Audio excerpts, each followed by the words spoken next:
Color TV. Color TV, machiegni pacho, ma e odwa.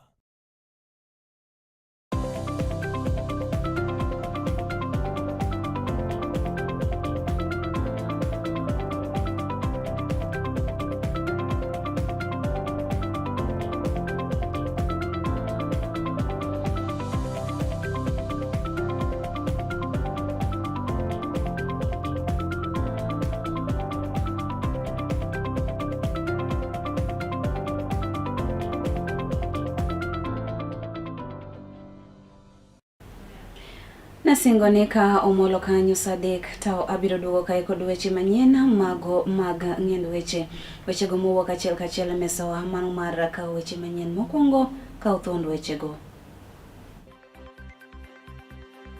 Piny owacho mamalo koni gichopo kare singo mabende negi singo ne oganda jo Kenya. Si niliwaambia kuna mpango ya bottom up? Si niliwaambia iko bottom up? Sasa niwaulize pale kwa gorofa, si kuna mama anauza mboga pale? Ile ni bottom up ama si bottom up? Jambetre riwruok mar aluora UNEP Laktar Aida Odinga okoni oken jasiasa. Personally, I'm not a politician, and I hope you know that. My husband was. Familia mane onegi nyathigi mano mabende ne jahiga 21 sani to koro yuago ratiro ne nyathigi no. Kuna watu wawili wamenifanyia hivi, wamenirep, wameniacha kwa bush. Kuja unitoe siwezi hata inua kichwa. I screamed, dropped the phone, then I left with my husband to a place. We searched for the whole week, and then yesterday we received the lifeless body of my lovely sister. Tarik na par kod ang'wen dwe no mar ang'wen higa 2026 bed koda nyaka giko. Nyinga Nelly Achieng' Ndhine, jaloko mara Bella Achieng'. Wedo kanyo ni jatend piny Kenya William Samoei Ruto ne odhi nyime kod puoyo moko kuom chenro mago mag dongruoge mago mabende piny owacho mare osebedo ka chwalo e gwenge mopogore opogore e pacho kae. Ruto ne oloso Nyaribari Masaba e kaunti no mano ma Kisii, kama bende ne oyawa yanga chiro mano manyasani Masimba mano mabende iwacho ni nomuonyo omenda maromo milion 55. Mimi nilikuwa hapa Masimba, na siku hiyo mimi nilikuja hapa Masimba kulikuwa na mvua. Ni kweli ama si kweli? Hawa kina mama wa kuuza hapa walikuwa wanapigwa na mvua. Ni kweli ama si kweli? Walikuwa ndani ya matope. Ni kweli ama si kweli? Si niliwaambia kuna mpango ya bottom up? Si niliwaambia iko bottom up? Sasa niwaulize pale kwa gorofa, si kuna mama anauza mboga pale? Ile ni bottom up ama si bottom up? Mtu akitoka kwa kivumbi na matope hapa chini, aingie kwa soko, apande kwa gorofa mpaka afike gorofa ya pili. Sio ni bottom up? Sikizeni ndugu zangu, furaha yangu ni kwamba leo mimi nimefika Masimba, ikiwa soko ya wafanyabiashara ya hapa Masimba iko tayari, ndio hii nimekuja ku handover. Masimba hoye! Sikizeni watu wa Masimba, ile soko tunajenga sio hii peke yake. Tunajenga soko 22 hapa Kisii kama hii na ingine kubwa kuliko hii. Nyinyi mnanielewa? Tumewapatia shilingi bilioni 2.5 ya kujenga masoko ili wafanyabiashara wale wadogo, wale walikuwa wanadharauliwa ati mama mboga, wale walikuwa wananyeshewa, wanapigwa na fumbi, wanapikwa na jua, sasa watafanya biashara yao mahali kuna heshima. Hii soko yenu hii iko na mahali ya kuuza mali yenu. Hii soko iko na storage. Hii soko iko na cold room. Hii soko iko na mahali restaurant ya nyinyi kwenda kutafuta chakula. Hii soko iko na ICT hapo ndani. Hii soko iko mahali ya kufanya mkutano hapo ndani. Sasa mimi nauliza nyinyi watu wa Masimba, jameni, tuendelee ama tuendelee? Tuendelee ama tuendelee? Sikizeni, kwa sababu sasa ile kazi yote, services yote, huduma yote ya serikali sasa iko kwa mitandao. Hapa ndani wewe ukitaka kuapply leseni, sasa hakuna haja ya kwenda Kisii. Sasa unaenda hapa kwa ICT Hub, unaingia kwa internet, una apply leseni, unalipa, unaendelea na biashara yako. Kopogore gi chiro manyasani ma oger Masimba e kaunti mano ma Kisii, wayudo kanyo ni jambetre e riwruok mano mar aluora UNEP, Laktar Aida Odinga owuok oko kendo opogore kod wechego mago mag siasa. Aida omedo ni ok en ja siasa, to kata kamano moko kuom ogandago mago mabende nitiere familia ne e gin jo siasa. Weche maket koda magi, Aida nowacho kindego mabende ne entiere boma ma Mombasa kocha manorado kod wakeinaingo mago mabende nitiere sekta no mano mar ohala.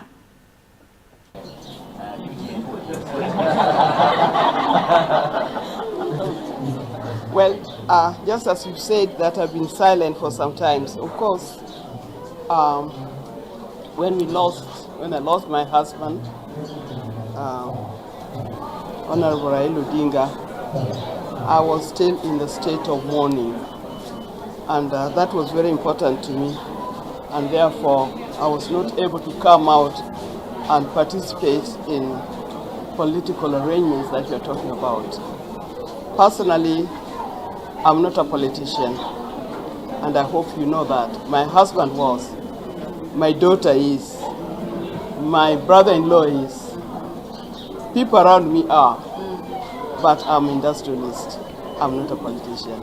So I don't want to comment on issues that are neither. Jawach elo pinyo wacho moluor Isaac Mwaura owuok oko kendo yango ni pinyo wacho mano mamalo santo koro nitiere ong'ala mano manyime kendo giseketo chenro mano makare mar neno ni jopuonj mathoth obi ondiki e pacho kae kaka achiel kuom yorego mago mag tieko midhiero mano mar nok mago mag jopuonj e sikunde mopogore opogore e pacho kae.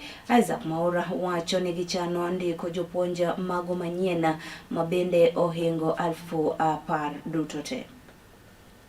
The government remains committed to fulfilling its desire to have 116,000 teachers employed so that we can meet the deficit that is currently bedeviling our education sector. So far, we've employed over 100,000, and the issue 44,000 student interns is still in court, and it is being addressed by the various government organs, ministries, departments, and agencies, and we leave it at that. It is important to say that we leave it at that, and it's such a time that that is determined, because you don't want to be in contempt of court on a matter that is already being canvassed there. Wadhi nyime kama bende wedo kanyo ne jalup gavana mano ma kaunti ma Kakamega Ayub Savula kachiel kod jodbura mano ma Shinyalu Fred Ikana ochayo malich miwuoro kweth mano ma bende obalo kod piny owacho kuom mano ma bende giwacho ni jotelogo osechako pango tulo e rombegi mago mag siasa eka bang'e gi tulo maket koda mago kod piny owacho mano mamalo. Jotelo ariyogo ne owacho kata ne oloso e seche mabende ne gibedo kod romo gi joherago mago mag duond bura mar UDA kama bende ne giyango ni kweth mano ma obalo kod piny owachono chal ka gima gisechicha ni ka ochopo yiero maduong' ma higa manyien onge lemo ma bende gibiro bedo ka giyudo gino ma bende koro sundogi kata miyogi gimuk tulo kata gimuoch tulo e rombe mago mopogore opogore mago mag josiasa. Goons kwa matanga, magoons wapi, wanatengeneza mikutano yao wenyewe, wanaleta goons wanaopiga, alafu baadaye wanaanza kulaumu PS Omolo. Tumesema PS Omolo apewe kazi yake to plan for the security ya general election. Tunataka uchaguzi wa amani. Hatutaki mavuruko na uchafuko, kwa sababu tunajua hawa wapinzani wataamka kura. Wewe nionyeshe ule mtu mwanaume mwenye anashinda William Ruto. Nionyeshe tu. Ati Gachagua anashinda Ruto kweli? Ati Kalonzo anashinda Ruto? Ati Eugene Wamalwa? Oh waye, ati Martha Karua? Oh waye. Sasa hawa wanajua wanaenda kuanguka kura, wameanza kupanga goons kudisrupt meeting zao, ndio wakishashindwa kura walete machafuko waseme at election was not held free and fair. Kwa sababu they are sensing defeat. Ndio hivyo. Kama sio Kimemia ni Mutea Iringo. Kama si Mutea Iringo ni Karanja. Kama si Karanja ni Kivisho. Hiyo ndio ilikuwa huko miaka 20. Lakini kwa upendo wa Rais William Ruto akasema wacha nikaribia hawa wana magharibi. Akachukua kijana yetu kutoka hapa Nyanza anaitwa Raymond Omolo. Akapatia kazi ya kuwa PS wa internal security, kazi ambayo tulikuwa tujaiona kwa miaka na mikaka. Lakini sasa unapata Gachagua amerecruit watu ati kazi yao ni kufanya uchochezi na kumtukana yule kijana Raymond Omolo pale Nyanza. Mimi nauliza watu wa Shinyalu, kweli hiyo ni ungwana kweli? Kweli ni ungwana? Ati wanafanya vituko ati ndio baadaye wanakuja kusema ati ni huyu. Na sisi wa Kenya sio wajinga, si ndio? Tunajua ya kwamba wale ambao wanaleta uchochezi ni kwa sababu kuna nafasi na nyadhifa ambazo wanazitafuta, na hizo nafasi hawataki zikaribie ukanda wa magharibi. Na sisi tunasema sisi tuko nyuma ya Rais William Ruto, tuko nyuma yake na jeshi yake na timu yake ambayo ameiweka in place kuchapia wananchi wa Kenya kazi. Waringo nyake kaunti manuma Migori kocha kama bendo wedo kanyo ni kaunti ma Migori igeno ni dhi bedo kod dongruoge mago ma opogore kata mathoth kaluwore kod yar kaachiel kod bero mano ma bende sani to koro ibero godo paw ndeke mano ma Lichota mayudore e kaunti ma Migori. Joket mwandu kane twak kod jofwamb weche nowacho ni gintiere kod geno ni wechego mago ohala dhi bedo makare kaunti ma Migori kono kendo dongruok dhi medore malich miwuoro. Jogo mabende tiyo e sekta no mano mar wuoth kanyo mabende uting'o jogo mariembo taksi mawuok e kaunti ma Migori kono bende wacho ni sekta no idhi ting' malo kaluwore kod welo mago mathoth mabende dhi bedo kamolo e kaunti no ma Migori ka okalo kuom paw ndeke mano ma Lichota no. Ma oganda mathoth wacho kata ne omor kod chenro maket koda mano ma bende osebed ka itayo kod piny owacho mano mamalo mar chwalo dongruoge ne oganda jo Kenya moloyo to oganda go mawuok e kaunti ma Migori. In fact, even before it is completed, it's already changing the economy of Migori. People who are transformative, people who have big ideas, unfortunately do not have the luxury of time. They are busy people. They want to efficiently and safely travel to their destination and get back.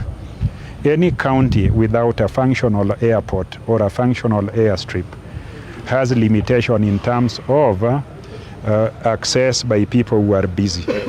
One of the yardstick or one of the things that people, investors assess when they are visiting a county is that county accessible? So our airstrip is an indicator that we can be accessed by air. Tunaweka pesa katika kupanuzi wa hii airport ya Lichota. Nyinyi mnanielewa? Hii terminal building itatusaidia kupokea wageni 500,000 kila mwaka. Na ni kwa sababu tunataka wale wageni wanaenda mbuga za wanyama hapa Masai Mara, wale wageni wanaenda nchi jirani ya hapa Tanzania. Opener, and it will give a new facelift, not only for the hospitality industry, but general business across board. There are a lot of anxiety. We are expecting that business will really flow. We are expecting high influx of guests because of with the improved infrastructure. We expect even other guests who are coming beyond Migori, for example, Nairobi, for example, and beyond. Migori, Nairobi is hardly 1 hour by air. So then that means access would be improved and business, as I said earlier, will definitely flourish. Given that with the increased access, we expect more guests, probably increasing our capacity would be something to consider. Maybe my room capacity with the business dynamics now, I have a room capacity of almost 64 rooms. That one serves well. But if we'll have an influx of guests, international guests, corporate clients, then any business person, any entrepreneur would actually scale up to meet the demands of the customers. This is a pointer. And for purposes of strategic planning, when a place is opening up, then we take advantage of such situations and even expand more. Yeah, with new things coming up and with improved infrastructure and everything. Piny wacho mano mamalo ka okalo e migawo no mano mabende ochung'ne chenro go matayo kata maitayo e dho wedhe ochako chenro mano mar tiego ka achiel jogo mabende tiyo kod yedhi mago mabende romo 10,500 mawuok e counties abich mabende ogoyo tong' kod nam lolwe e yono mabende ginyalo bedo ka giloso godo life jacket ka achiel kod neno ni arita kwe e nam lolwe nitiere kare. Ka tiegruogni wachore ni dhi muonyo omenda mano mabende romo bilion 4 duto te. Kane oloso kod jofwamb weche kaunti mano ma Kisumu kae, director mano mar Kenya Maritime Authority ne owacho ni puonj maket koda ma kata tiegruok maket koda ma gin mano mabende gigeto neno godo ni arita kwe ka achiel kod wuodhego mago mag nam lolwe obedo makare. We are here as Kenya Maritime Authority in the Nyanza region to ensure that safety and security within our waters in the lake are secure. We are spread throughout the 5 counties, that is Busia, Siaya, Kisumu, Homa Bay, and of course Migori. You realize that over the past years, we have been having a lot of deaths in this lake. So many people have been dying, where they are doing their normal business of fishing, because their boats have been capsizing, their boats have been having bad weather, the storm has been big, so it has been problems. And over the first years, we have lost so many people. Last year alone, we lost around 37 people because of boat capsizing along the lake. So when the project came up, it was an aim of the 3 countries to ensure that is Kenya, Uganda, and Tanzania, to ensure that there is safety and security along our lakes. The building you are seeing, which is being built, which will go to 4-story building, will be a building that will be coordinating maritime search and rescue operations in the lake, so that we have what we call quick response when there are incidents in the lake, so that we reduce the people who are dying because of things that can be avoidable. There are things that can be avoidable, but they are not being avoided because of poor response. Project is in its second phase, the first phase of construction. The second phase will be now equipping it with equipment, and then it will full run. This project will be coordinating communication to Mwanza in Tanzania. It will be communicating to Jincha in Uganda. One of the benefits of the project is we are going to ensure a safe and security sea. Our sea is going to be our lake is going to be very, very safe, so that if the lake is safe, we will improve on trade in the lake. The vessels will sail easily. There will be quick transport between Kenya to Jincha, Kenya to Uganda. This project here is going to create a certain number of employment. The estimated number of employment that is going to generate is a lot in the blue economy. Fishing will increase. Fishing alone is going to improve the number of employment to around 5,000, because there will be so many boats. Haga Momoya, General Markala TV, Kikidi Mabor.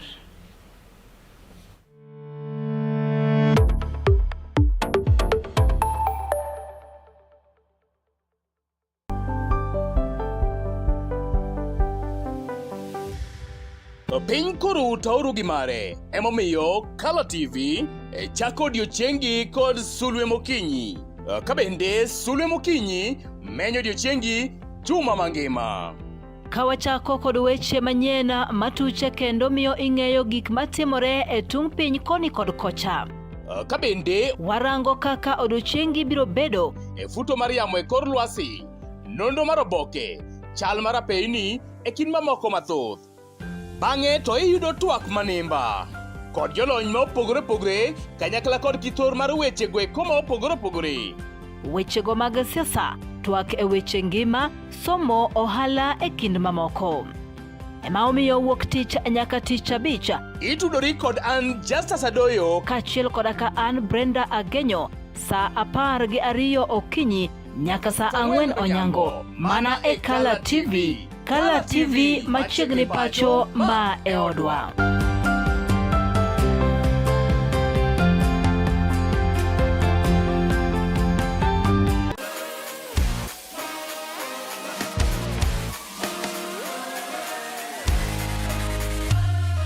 Komuoch to wan kode duoko mag tuke mopogore opogore, jotugo motimogi, kuonde magitimogie, to gin tuke magi mabiro. Mano emomiyo wan ka e chenro mar chal pewe. Tudri kodwa wuok tich nyaka tich abich saa 11 mar midhiambo nyaka saa 12 mar midhiambo, kama wanyisi motimore e pewe duto mana e Kala TV.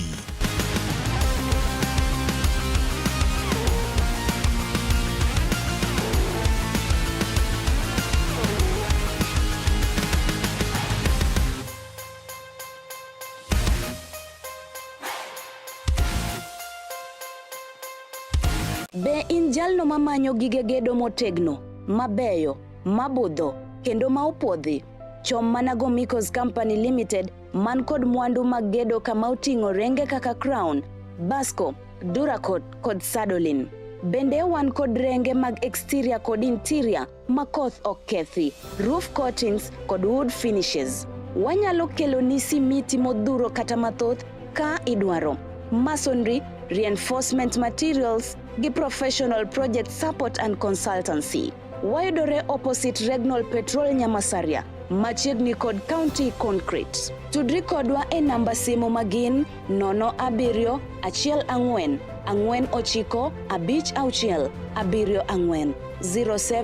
14 49 56 74 0714 495674 kata 07 28 66 38 55 0728 66 3855. Gomikos Company Limited, your trusted building partner. Tok bedo kod odiochieng' marabora e sikunde ka iduogo pacho, yud thuolo mar kweyo pachi kendo bedo gi mor e chenro mar Bang School. Chenro mar Bang School chakore saa 10:30 ma midhiambo nyaka saa 11 ma midhiambo. Kama inene katun mamori, ipuonjori weche mathoth, ibedo kod mor gi nyiero motimo Cathedral.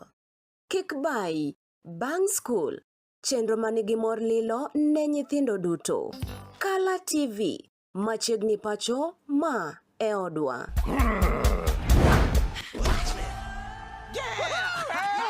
I've fallen and I can't get up.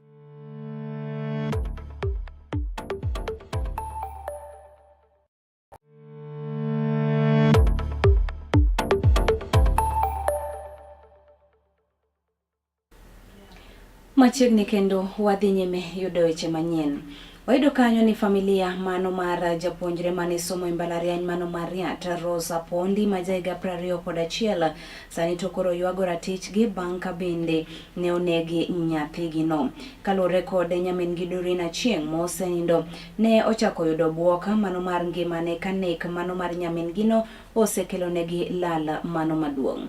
Magi timore seche mago mabende achich ma itudo kod nek makama sani to koro ne osendhi kod obila kendo entiere tesendo bila mano mama Seno. Ilipofika on Sunday, naona missed call kwa simu from WhatsApp. Then I was sitting with my son. Then he tells me, "Mom, hapo ndia nakupigia." Nikamwambia leta simu nifanye nini? Nimpigie. Ku call back, the number was not going through online. Ni kama ikatoka. Nikapiga immediately tena akuchukua. So nikajaribu kupiga mara mingi hakupokea simu. So I had to call her directly. Kuenda directly, all her phones were switched off, all her lines. I tried reaching Apondi until 9. But in my mind something disturbs me. Hapo ndiye alikuwa anataka kuniambia nini, because WhatsApp amedrop tu message with an emoji D na akaanza kulia, akaweka emoji moja ya kulia. So it disturbs me, ni nini huyu mtoto anataka kuniambia. Nikaenda kulala. Nililala sana hiyo siku. Kuamka nikabaki tu kwa hiyo page yake WhatsApp nikingojea uniongeleshe. Kuamka kushika simu na kutana na message yake ya kwanza. Ikiniambia, D, kuna watu wawili wamenifanyia hivi, wamenirape, wameniacha kwa bush. Kuja unitoe, siwezi hata inua kichwa. I screamed, dropped the phone, then I left with my husband to our place. We searched for the whole week, and then yesterday we received the lifeless body of my lovely sister, the princess. That is how I called my sister. Yeah, I knew she was in a relationship with a guy, but she told me, in fact we talked, and she told me even she needed to quit that relationship. Apondi anatuletea huzuni kubwa sana kwa family. Hata hatujui tutafanya nini. Sasa tunaomba serikali atusaidie tupate haki yetu. Mimi ndio nduguye wa pili. Dadangu alikuwa mpole sana. Na kwa hili jambo ilitokea sielewi kwa nini ilifanyika hivyo. Sababu dadangu alikuwa mpole sana, hata kuongea kwake ni gumu sana. So mimi ningependa tu serikali kama wanatusikiza ama watufanyie haki, tupate haki ya dada yetu. Saa zingine alikuwa na akitoka Riyadh anakuja where I stay, then she visits me. Hapo ndiye alikuwa anapenda watoto wao sana. Alikuwa anapenda watoto wao plus the nieces. So she was a very polite girl. Sidhani kama Ponde alikuwa anaweza chokoza hata mtu. So I'm just appealing to the government that they give our family justice. We just want justice for our lost girl. Wayudo kanyo ni kwayo sani tokorogol ne jo siasa nigi pogre kod siasa go mago mabende nyalo siayo tulo kendo kelo pogruok e pacho kae. Jo siasa go kwa mar mondo migi ti kod thuologi mano mar tiyo ne oganda jo Kenya mago mano yierogi nyaka chopi duol mano mar yiero e pacho kae IEBC obiome gi thuolo mano mar chako campaigns magi ayanga. Weche maket koda magi kata kwayo makama ne wachi koda Laktar Patrick Ligawa mano mabende en jadolo maduong' e kanisa mar Dalaera e kaunti ma Kisumu kae.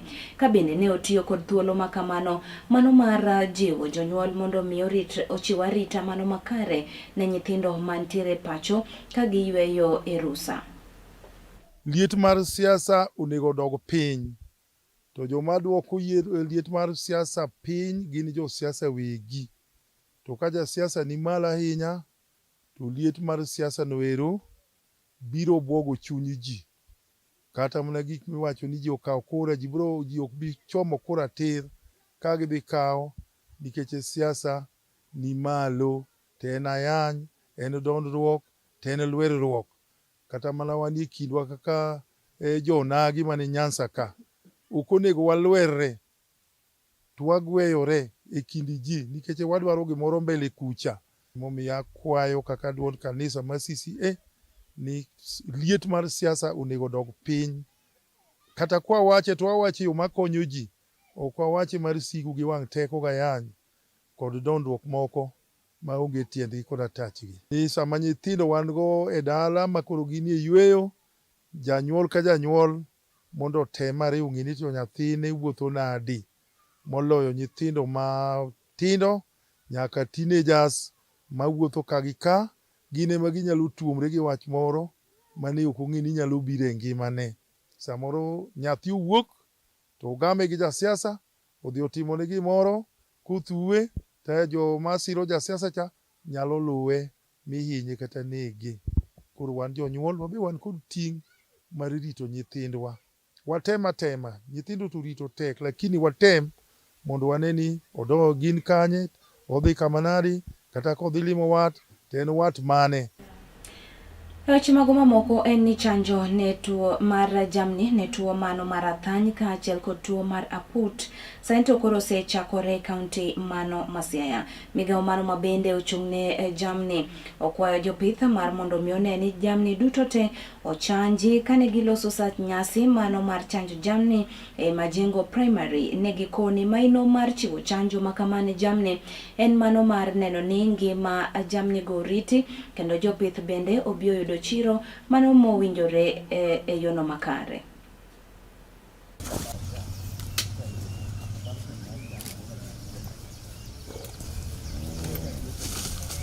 So today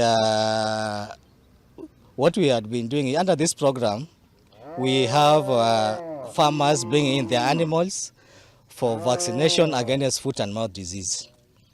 Because the challenges that farmers have, among other diseases, foot and mouth disease is one of the critical diseases affecting livestock farmers.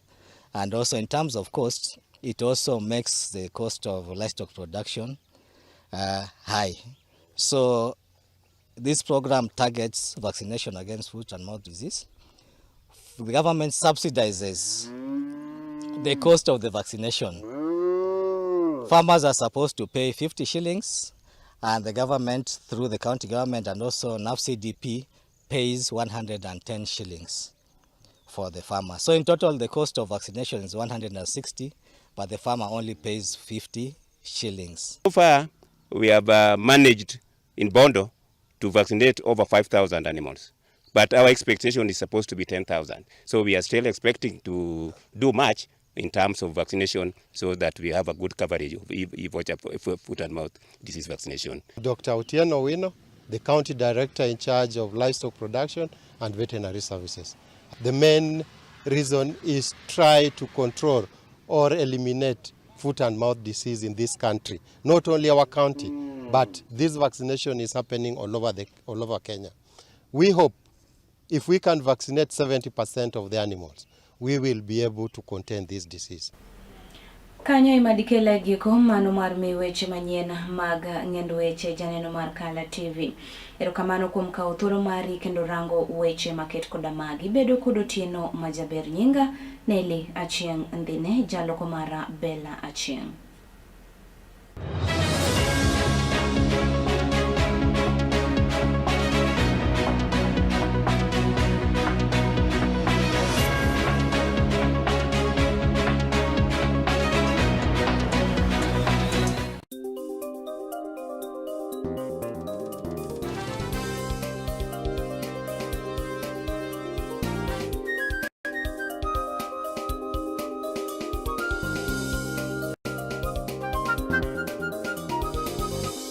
Ineno Kala TV.